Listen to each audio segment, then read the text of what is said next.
In October 2015, the Eastern Pacific Ocean birthed a meteorological monster.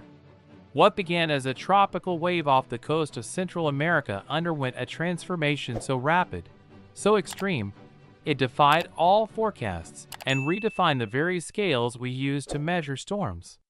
This is the story of Hurricane Patricia, a storm of theoretical power that became a very real and very narrow brush with catastrophe for Mexico. Those are among the many questions being asked about a system that grew quickly in the Eastern Pacific before bearing down on southwestern Mexico. Thousands of travelers visiting Puerto Vallarta and other vacation spots evacuated or sought shelter as the behemoth approached. Chapter 1: The Birth of a Beast. Patricia officially became a hurricane, with 85 miles per hour sustained winds, in the Hurricane Center's 4 a.m. Thursday advisory. 6 hours later, the top winds were already at 100 miles per hour. And that measurement kept going up from there, except for a slight decrease from 135 miles per hour to 130 miles per hour between 1 and 4 p.m. Thursday. By 10 p.m., Patricia had become a Category 5, the highest level on the Saffir-Simpson scale.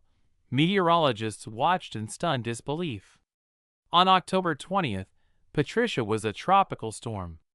Within 24 hours, fueled by near-perfect conditions, exceptionally warm waters, low wind shear, and abundant moisture, it achieved something scarcely seen. It intensified by an unfathomable 105 miles per hour in 24 hours. By October 23rd, it shattered records. Maximum sustained winds, 215 miles per hour, 345 kilometers per hour. Gusts, over 250 miles per hour, 400 kilometers per hour. Central pressure, 872 millibars, one of the lowest ever recorded on Earth. The strongest hurricane ever recorded in the Western Hemisphere, meteorologists said. We ran the models again and again.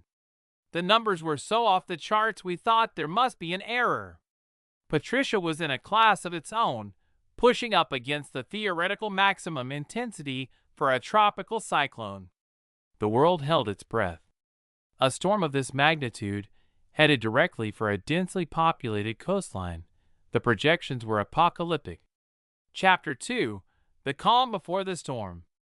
In Mexico, the response was swift and massive. The Mexican government, heeding the dire warnings, launched one of the largest peacetime emergency operations in its history. Interview clip: Local official. We did not have the luxury of doubt. The message was simple and clear. This is not a drill. Find shelter and stay there. We evacuated tens of thousands from low-lying areas and tourist zones. Interview clip: Hotel manager in Puerto Vallarta. The beaches, normally full of life, were deserted. An eerie silence fell over the city. You could feel the anxiety, but also a sense of community. Everyone was helping each other secure what they could. Chapter 3: Landfall, the narrowest of misses. On the evening of October 23rd, Hurricane Patricia made landfall near Quixmala, a relatively remote area between Manzanillo and Puerto Vallarta. It struck as a Category 5 hurricane, the highest possible designation. The eye wall, the most destructive part of the storm, was relatively small. While it unleashed unimaginable fury on a narrow strip of coastline, devastating rural communities, and damaging homes, the worst-case scenario was avoided. The major tourist centers, like Puerto Vallarta, were spared a direct hit by the core of the storm. The sound? It was like 1,000 trains. The world was just water and wind. We lost everything in the fields. The trees were not just broken, they were stripped. But we were alive. Our concrete shelter held. The mountains of the Sierra Madre Occidental, which the storm hit next, acted as a natural barrier, shredding Patricia's circulation and causing it to dissipate with shocking speed over central Mexico. Chapter 4: The Aftermath and the Miracle. With the dawn came the assessment. The damage was severe, but not the widespread annihilation that had been feared. Homes were destroyed, roads washed out, and crops obliterated in the landfall zone. Yet, the confirmed death toll was remarkably low, a testament to the effectiveness of the warnings and evacuations. Patricia taught us two profound lessons. First, the critical importance of heeding extreme weather warnings and acting decisively. Second, that a storm's impact is not defined by its maximum wind speed alone, but by where that core hits and the preparedness of the population. Chapter 5: Legacy and the Future. Today, Patricia stands as a haunting benchmark in the hurricane record books, a reminder of the raw, explosive power that our oceans can unleash. In an era of warming sea surfaces, scientists ask, will Patricias become more frequent? Are we entering an age where the unthinkable becomes the expected? Climate scientists said, Patricia was a natural extreme event, fueled by a perfect set of temporary conditions. But the ocean heat that feeds these storms is rising. We may not see another 872 millibar storm next year, but the ingredients for dangerous, rapidly intensifying hurricanes are becoming more common. Patricia is a case study we cannot afford to ignore. As a hurricane intensifies, it churns up the ocean beneath it, drawing deeper, colder water to the surface. Since tropical cyclones feed on warm water, that cooler water acts as a kind of brake, limiting how strong most hurricanes get, Emanuel says. But in Patricia's case, the warm pool of water beneath the storm goes down nearly 200 feet, 61 meters.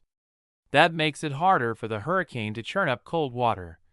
Says Emanuel, that deep blob of warm water could be due to this year's predicted strong El Niño, a weather pattern characterized by warmer than usual water in parts of the Pacific Ocean. Scientists don't fully understand why Patricia grew so intense so quickly. But part of the reason is due to an unusually deep pool of warm water off Mexico's Pacific coast, says Kerry Emanuel, an atmospheric scientist at the Massachusetts Institute of Technology. The last comparable hurricane to form in the same area as Patricia was Hurricane Linda in 1997. It reached Category 5 status with an atmospheric pressure of 902 millibars and wind speeds of 185 miles, 295 kilometers per hour. The story of Hurricane Patricia is not just one of record-breaking winds and barometric pressure. It is a story of human foresight, of a nation that mobilized in the face of a historic threat, and of a fragile line between tragedy and a second chance. It was the unthinkable hurricane, a warning from the atmosphere, etched into the history and coastline of Mexico. Thanks for watching, and please subscribe and like the video for more documentary videos.